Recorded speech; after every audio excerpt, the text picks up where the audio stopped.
ではなく、移民政策。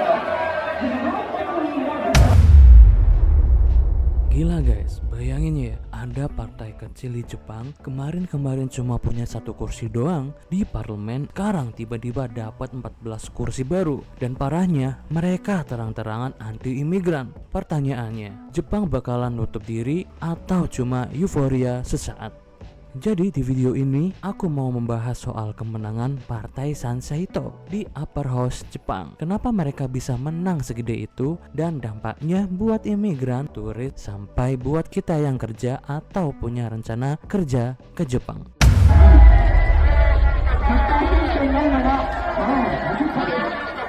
Jadi kita bakal bahas santai aja biar kebayang apa sih yang sebenarnya lagi terjadi. Singkatnya gini, Jepang punya 2 kamar parlemen. Ada lower house yang bisa bikin undang-undang baru dan upper house yang fungsinya ngerem, ngecek. Nah, Sansheito menang banyak kursi di upper house. Artinya mereka bisa ngeblok kebijakan yang menurut mereka nggak cocok. Termasuk soal imigrasi. Ini juga pernah kejadian. Pas oposisi kuat, arah politik Jepang bisa berubah total. Nah, sekarang kuulang lagi. Tapi dengan isu yang sensitif, yaitu imigrasi. Kenapa kita harus peduli? Karena Jepang itu salah satu tujuan favorit buat kerja. Apalagi buat teman-teman kita yang pengen jadi caregiver, kerja di pabrik atau di restoran. Kalau sentimen anti-imigran makin gede, bisa-bisa peluang kerja ke Jepang makin ketat. Bahkan turis pun bisa kena getahnya. Padahal yen lagi murah kan? Sayang kalau pintu turisme malah ditutup. Ada 3 efek gede. Pertama, tenaga kerja. Jepang kekurangan banget pekerja muda karena penduduknya menua. Kalau imigran ditolak, siapa yang bakal ngisi lowongan? Kedua, ekonomi. Tanpa pekerja asing dan turis, sektor kayak pariwisata bisa anjlok parah. Ketiga, politik di Asia. Kemenangan partai model begini bisa bikin negara lain mikir, mereka aja bisa anti migran dan menang. Dah juga bisa dong, dan itu bisa menyebar.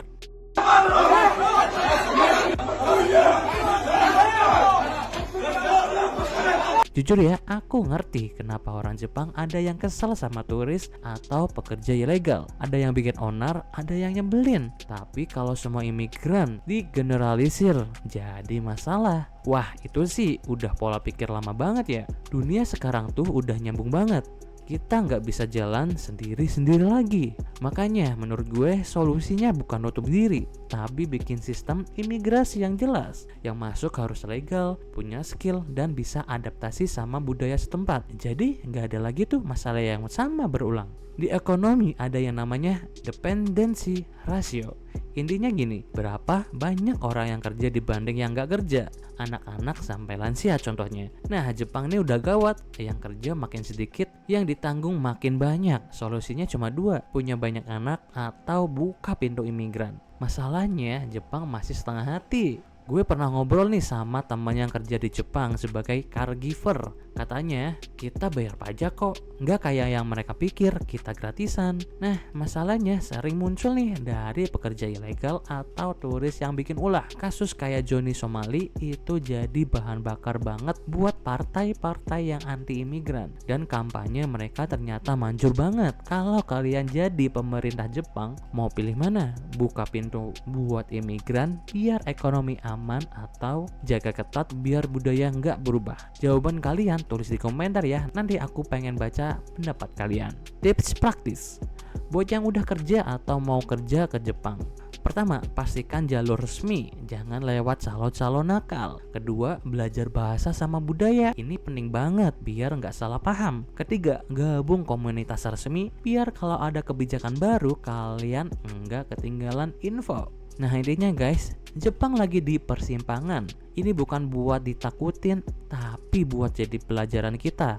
Perubahan pasti ada dan kita bisa kok adaptasi. Dunia sekarang nggak bisa hidup sendiri, semua negara butuh saling dukung. Jadi penting banget buat kita mikirnya lebih luas. Kalau kalian suka bahasan santai, tapi dalam kayak gini, klik tombol subscribe ya. Share video ini ke teman yang lagi minat kerja ke Jepang atau udah di sana. Sampai ketemu di video berikutnya.